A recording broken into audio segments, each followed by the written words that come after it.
আসসালামু আলাইকুম প্রিয় শিক্ষার্থী, আজ আমরা নবম দশম শ্রেণীর সাধারণ গণিতের অনুশীলনী 16.4 ঘনবস্তু নিয়ে আলোচনা করব। আজকে আমাদের এই ঘনবস্তুর মধ্যে আলোচনার বিষয় হচ্ছে ঘনবস্তুর সংজ্ঞা, আয়তাকার ঘনবস্তু, ঘনক, সমবৃত্তভূমি বেলন বা সিলিন্ডার এবং এই সম্পর্কিত কিছু গাণিতিক সমস্যার সমাধান নিয়ে আমরা আলোচনা করব। প্রথমে আমাদের সংজ্ঞা। ঘনবস্তু কি? ঘনবস্তু হলো সমতল বা বক্রতল দ্বারা বেষ্টিত কোনো একটি বস্তু যদি শূন্যের কোনো একটি জায়গা দখল করে তবে সেই বস্তুটিকে বলা হবে ঘনবস্তু। আবারও বলছি, সমতল বা বক্রতল দ্বারা বেষ্টিত কোনো একটি বস্তু যদি শূন্যের কোনো একটি জায়গা দখল করে থাকে তবে সেই বস্তুটিকে বলা হবে ঘনবস্তু। আমরা একটু উদাহরণ দেখি।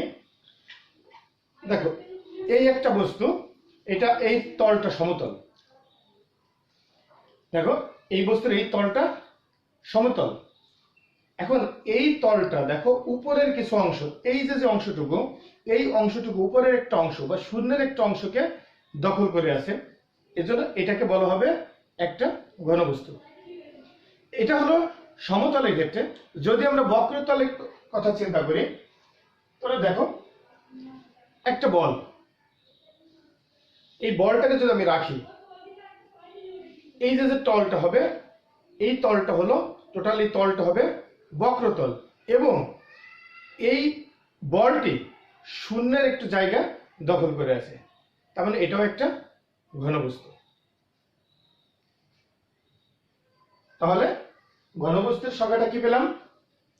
ঘনবস্তু হলো সমতল বা বক্রতল দ্বারা বেষ্টিত কোনো একটি বস্তু যদি শূন্যের কোনো একটি জায়গা দখল করে থাকে তবে ওই বস্তুটিকে বলা হবে ঘনবস্তু। আমরা সংজ্ঞাটা একটু লিখি।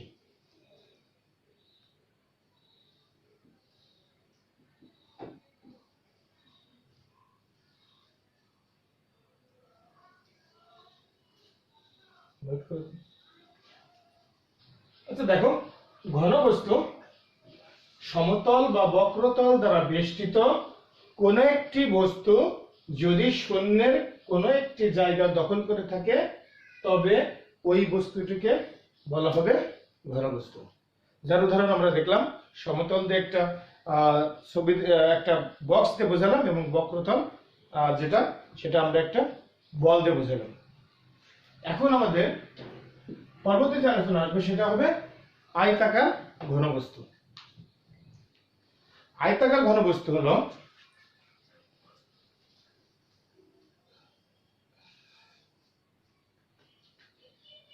আয়তাকার ঘনবস্তু। আমরা এই বক্সটাকে লক্ষ্য করি, সবাই এই বক্সটা লক্ষ্য করো। দেখো, এই যে তলটা দেখা যাচ্ছে, এই তলটা একটা আয়তক্ষেত্র। আবার দেখো, এই যে একটা তল দেখা যাচ্ছে, এটাও আয়তক্ষেত্র। এদিকে যদি আমরা ঘুরাই তাহলে এই যে তলটা দেখা যাচ্ছে, এই তলটা একটা আয়তক্ষেত্র। দেখো, এই আয়তক্ষেত্রটা ঠিক বিপরীত পাশে আয়তক্ষেত্রটা সমান্তরাল ভাবে আছে, এই আয়তক্ষেত্রটার ঠিক বিপরীত পাশে আয়তক্ষেত্রটা সমান্তরাল ভাবে আছে। অনুরূপভাবে দেখো, এই এই আয়তক্ষেত্রটা সমান্তরাল ভাবে এই পাশে আরেকটা আয়তক্ষেত্র আছে। তাহলে আমরা কয় জোড়া আয়তক্ষেত্র পেলাম? সমান্তরাল এক জোড়া, এক জোড়া, দুই জোড়া, এক জোড়া, এক জোড়া, তিন জোড়া। তাহলে আমরা তিন জোড়া সমান্তরাল আয়তাকার সমতল পেলাম। আয়তাকার সমতল বা এটাকে বলি আমরা পৃষ্ঠ। তাহলে আমরা এখান থেকে আমরা একটা এই পৃষ্ঠ দ্বারা একটা আবদ্ধ চিত্র তৈরি হয়েছে। তাহলে এই আবদ্ধ চিত্রটাকেই বলা হবে আয়তাকার ঘনবস্তু। তাহলে আমরা যদি বইয়ের সংজ্ঞায় যাই, যে তিন জোড়া সমান্তরাল আয়তাকার, তিন জোড়া সমান্তরাল আয়তাকার সমতল বা পৃষ্ঠ দ্বারা আবদ্ধ ঘনবস্তুকে বলা হবে আয়তাকার ঘনবস্তু। আমরা সংজ্ঞাটা লিখি।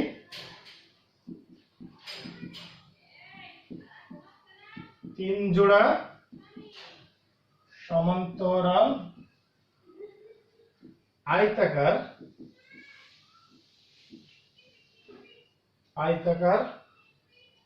পৃষ্ঠতল। কি বলছিলাম? তিন জোড়া সমান্তরাল আয়তাকার সমতল বা পৃষ্ঠ, আয়তাকার সমতল বা পৃষ্ঠ দ্বারা আয়তাকার পৃষ্ঠ দ্বারা আবদ্ধ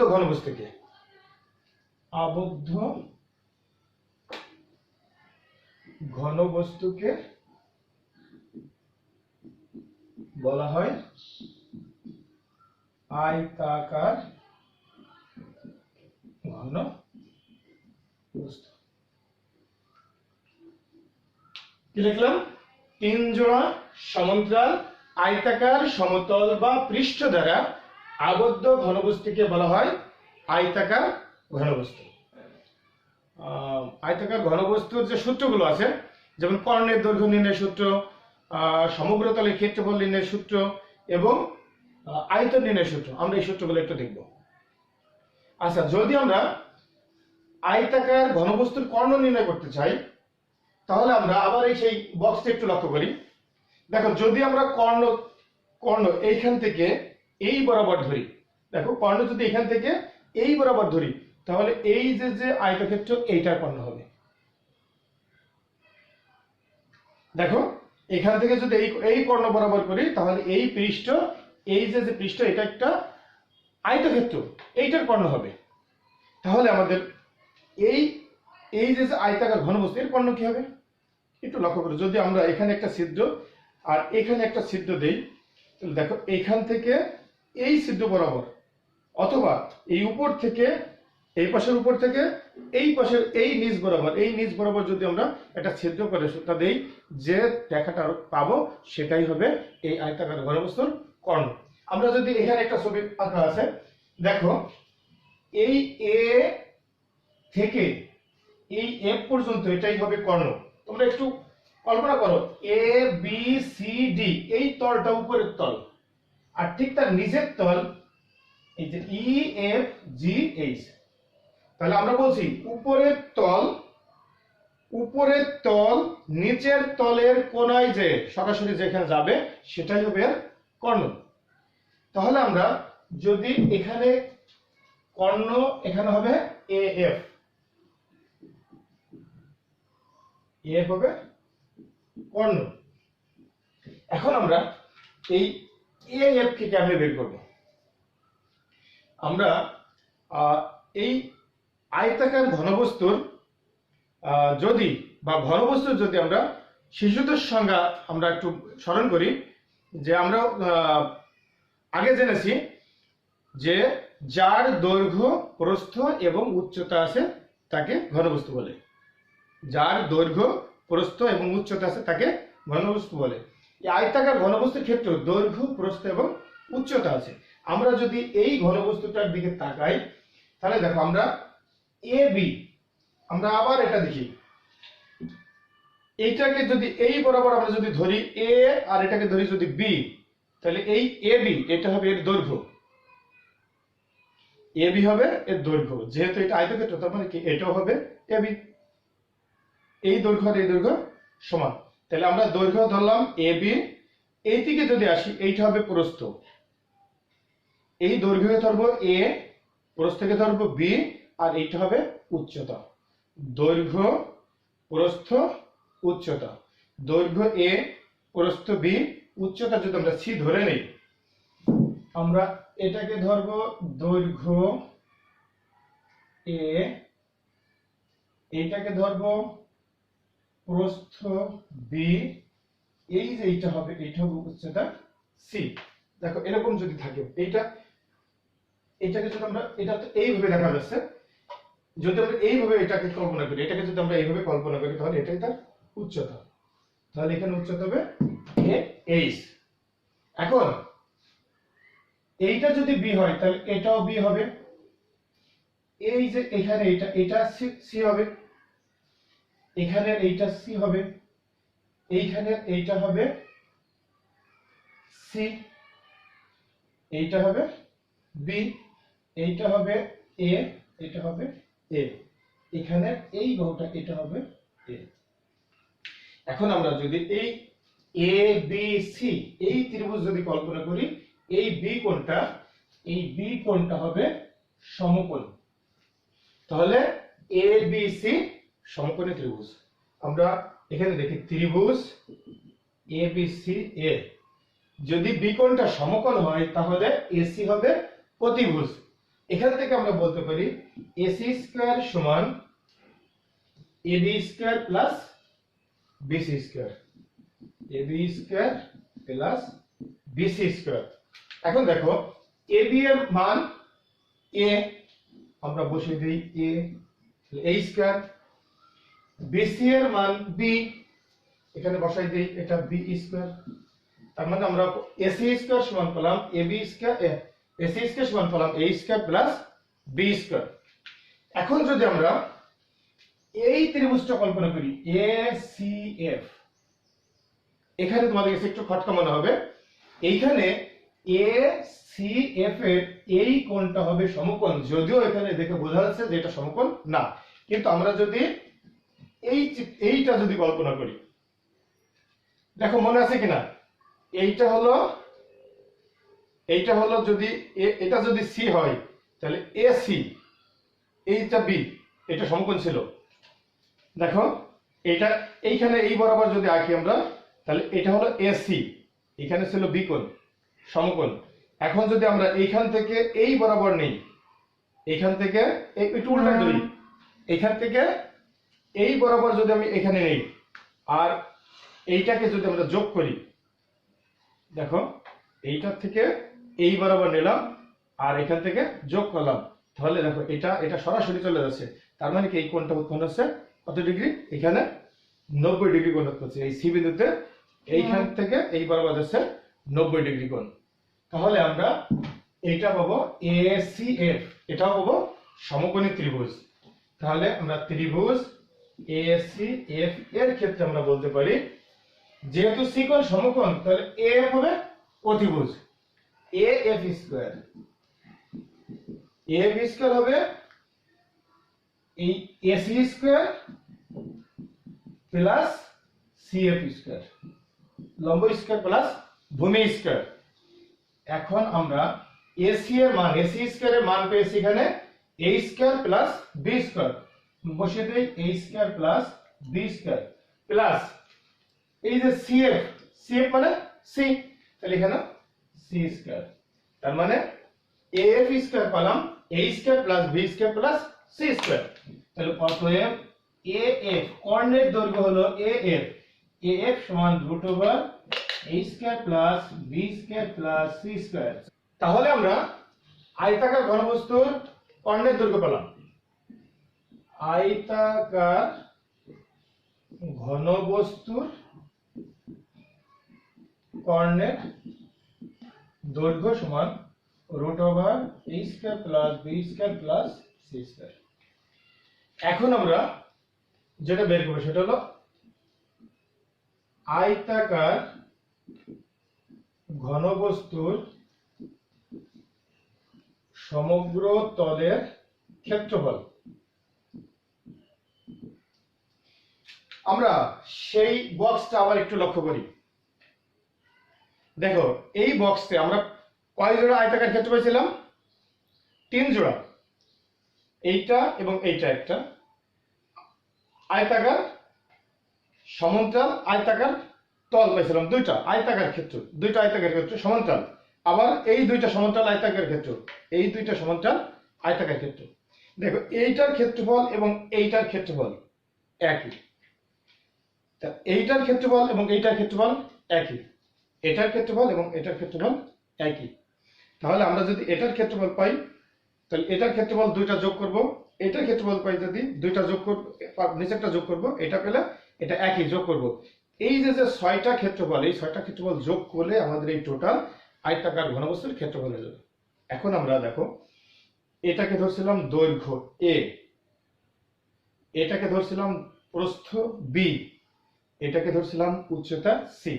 তার মানে কি এটা যদি এ হয় আর এটা যদি সি হয়, এটা এ এটা সি, তাহলে এই আয়তক্ষেত্রের ক্ষেত্রফল হবে এ ইন্টু সি। আয়তক্ষেত্রের ক্ষেত্রফল আমরা জানি দৈর্ঘ্য গুণ প্রস্থ। তাহলে দৈর্ঘ্য ইন্টু প্রস্থ অর্থাৎ এ ইন্টু সি, এই একই ক্ষেত্রফল এটারও, অর্থাৎ আমরা বলতে পারি 2ac। এই দুটা ক্ষেত্রফল আমরা যদি এক করি তাহলে আমরা পাবো 2ac। অনুরূপভাবে দেখো এটা ছিল বি, প্রস্থ ছিল বি, উচ্চতা সি, তাহলে এটা সি হবে, এটা বি হবে। তাহলে এটার টোটালটা ক্ষেত্রফল হচ্ছে বি, দৈর্ঘ্য প্রস্থ বি আর উচ্চতা সি। তার মানে কি এইটার ক্ষেত্রে এইটা দৈর্ঘ্য এটা প্রস্থ, অর্থাৎ দৈর্ঘ্য গুণ প্রস্থ বি ইন্টু সি, বিসি। এইটার ক্ষেত্রফল বিসি, এটার ক্ষেত্রফল বিসি, তার মানে দুইটা যোগ করলে হবে 2bc। অনুরূপভাবে দেখো এইটার ক্ষেত্রফল যদি আমরা এখন বের করতে চাই, এটা ছিল দৈর্ঘ্য এ, এটা ছিল প্রস্থ বি, তাহলে এ ইন্টু বি, এ বি। ঠিক অনুরূপভাবে এই পাশের ক্ষেত্রফল এ বি, তাহলে কি দুইটা ক্ষেত্রফল যদি আমরা যোগ করি 2ab। সবগুলো থেকে যদি আমি 2 কমন নেই, একটু সাজায় লিখি A B plus BC plus C.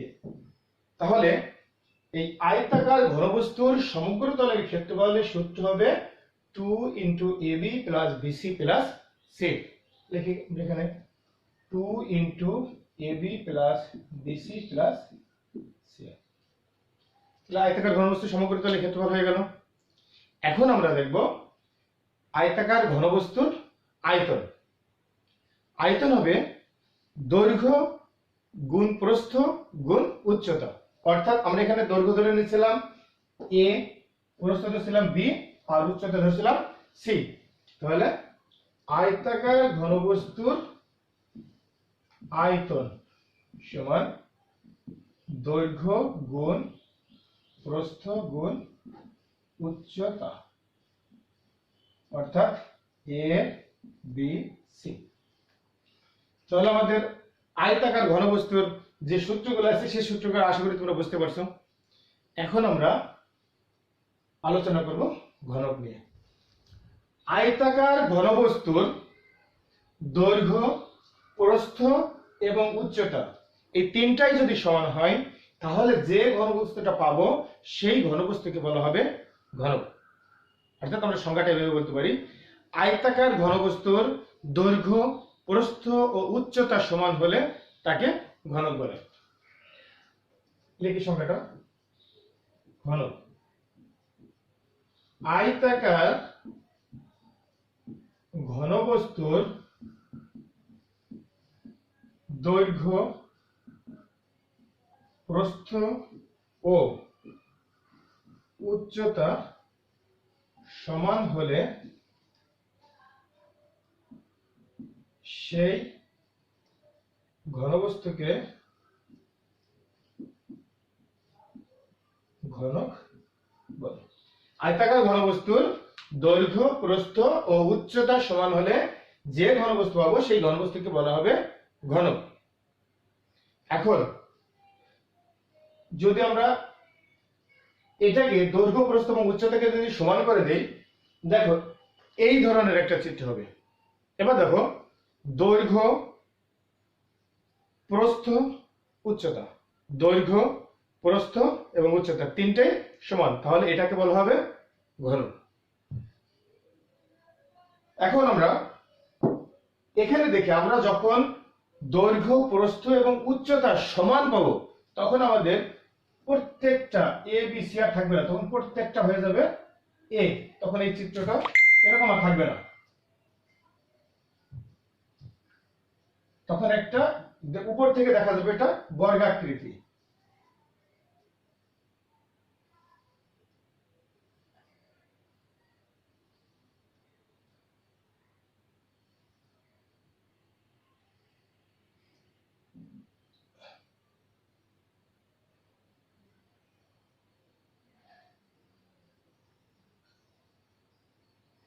এটা A B C D E F G H. এটা দৈর্ঘ্য, প্রস্থ এবং উচ্চতা সবকিছুই সমান, তাহলে এটাকে বলা হবে ঘনক। এখন এর প্রত্যেকটা, এটা হবে এ, এটা হবে এ, এটা হবে এ, এটা এ এ এ এ এ এ এ, সবগুলোই হবে এ। আর এই যে এ যেটাকে ধরলাম, এর প্রত্যেকটাকে বলা হবে ধার। এই যে পাশগুলো, এইটাকে প্রত্যেকটাকে বলা হয় ধার।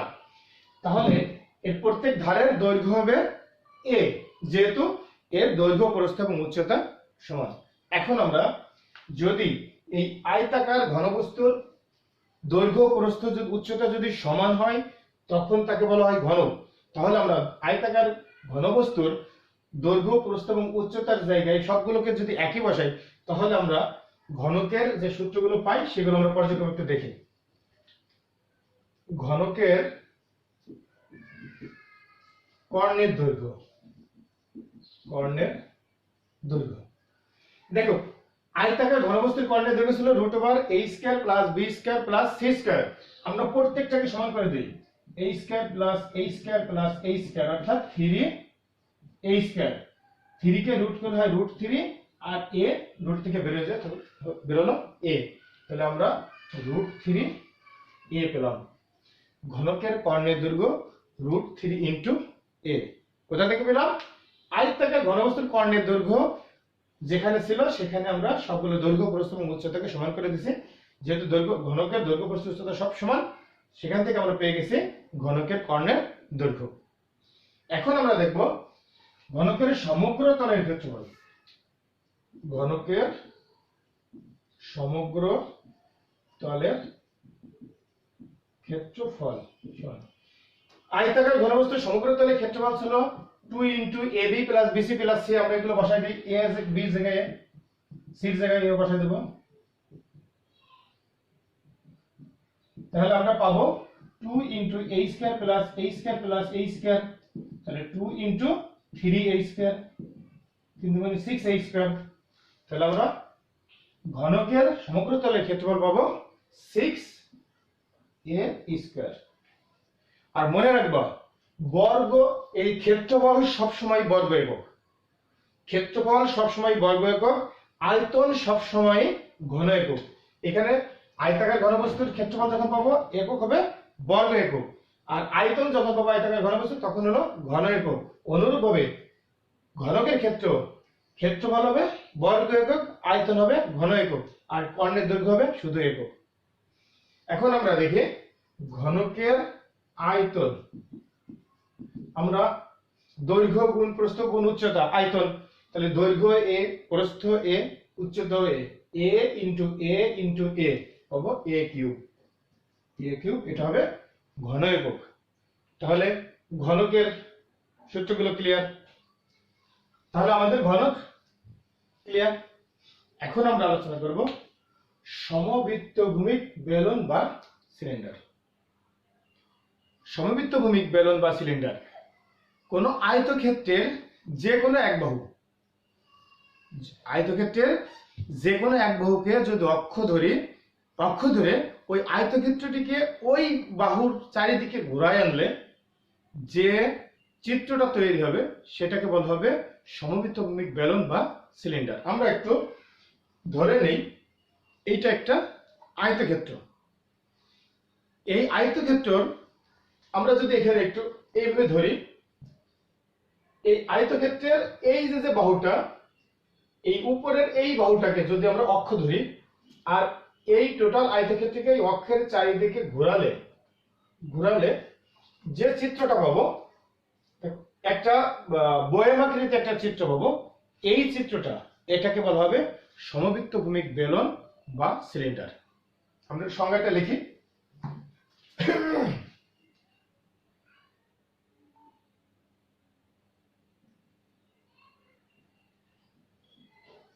কোন আয়তক্ষেত্রের এক বাহুকে অক্ষ ধরে ওই আয়তক্ষেত্রটিকে আয়তক্ষেত্রটিকে ওই বাহুর চতুর্দিকে একবার ঘুরিয়ে আনলে কি বলছি, কোন আয়তক্ষেত্রের এক বাহুকে অক্ষ ধরে আয়তক্ষেত্রটিকে ওই বাহুর চতুর্দিকে একবার ঘুরিয়ে আনলে যে ঘনবস্তু উৎপন্ন হয় তাকে সমবৃত্ত ভূমিক বেলন বা সিলিন্ডার বলে। আচ্ছা দেখো, আমরা যদি এই চিত্রটা একটু আঁকা করি,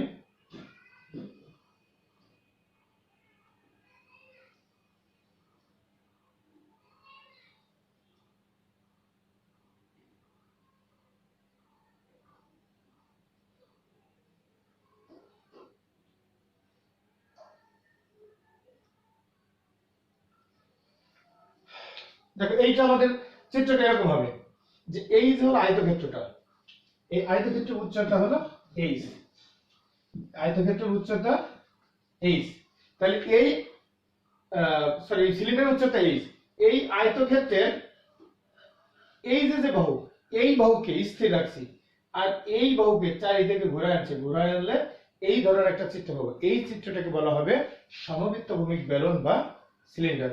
দেখো যদি আমরা দেখি, এইটা আমাদের সমবৃত্ত ভূমিক বেলন বা সিলিন্ডার। এই সিলিন্ডারের উচ্চতা এইখান থেকে এই বরাবর আমরা যদি বাইরের দিকে তাক দিই, এইটা হবে এটার উচ্চতা।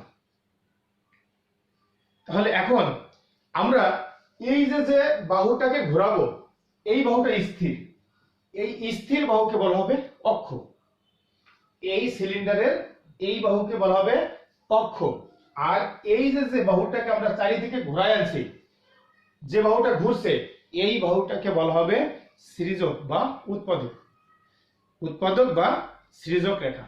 যেটা চারিদিকে ঘুরে আসবে সেটা সৃজক বা উৎপাদক রেখা, আর যে বাহুটা দাঁড়িয়ে থাকবে বা স্থির থাকবে সেটাকে বলা হবে অক্ষ। এখন দেখো, যদি আমরা এই সিলিন্ডারের বিভিন্ন সূত্রগুলো আমরা বের করতে চাই, তাহলে দেখো এখানে যখন সিলিন্ডার তৈরি হলো তখন দেখো নিচে একটা বৃত্তাকার তল, সমতল, যেহেতু বৃত্তাকার তল এটা হবে কি সমতল। আমরা একটু এইটার দিকে তাকাই, দেখো এই যে তলটা হচ্ছে, এই তলটা হচ্ছে সমতল, আর এই যে একটা তল আছে এই তলটা হচ্ছে সমতল। এই সমতল এবং এই সমতল, এই যে দুইটা তল হলো, এটাই একটা বৃত্তাকার তল, বৃত্তাকার সমতল এবং সেটা বৃত্তাকার, এবং এই দুটার যে ক্ষেত্র, এই দুটার ক্ষেত্র একই হবে। আর এই যে তলটা হবে এটা হবে বক্রতল। এখন দেখো, আমরা যদি ভূমি কল্পনা করি তাহলে ভূমি হবে এই বৃত্তটা, কি হবে, এই নিচের এই বৃত্তটা হবে ভূমি। এখন আমরা যদি এই অংশটুকুকে যদি আর ধরি, বা এই অংশটাকে যদি আমরা আর ধরি, তাহলে এই ভূমির ক্ষেত্রফল, সিলিন্ডারের ভূমির ক্ষেত্রফল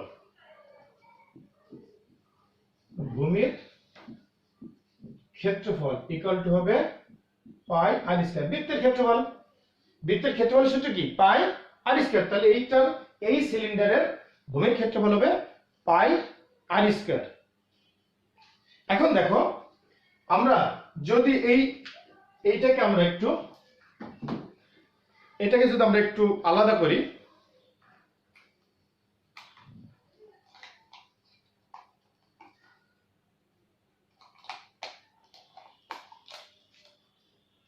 তাহলে এই একটা বৃত্ত পেলাম,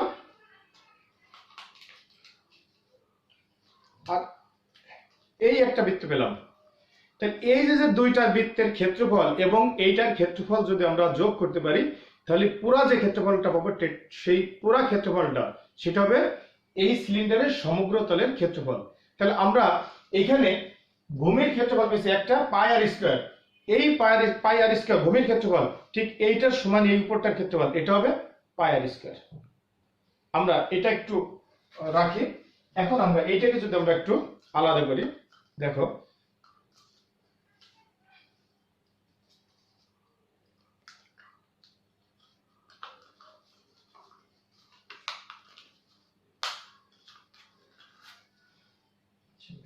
কেটে নেই। এটা হলো ভূমির পরিধি, আমরা জানি, সরি বক্রতলে এটা পরিধি, এটা হলো পরিধি। আমরা জানি বৃত্তের পরিধি হলো 2 পাই আর, তাহলে পরিধি হলো 2 পাই আর। আর এই যে টোটালটা, এই টোটালটার উচ্চতা আমরা ধরে নিয়েছিলাম উচ্চতা হলো h। এখন আমরা এটাকে কেটে ফেলি, পরিধিটা কি আমরা একটু এটা লক্ষ্য করব।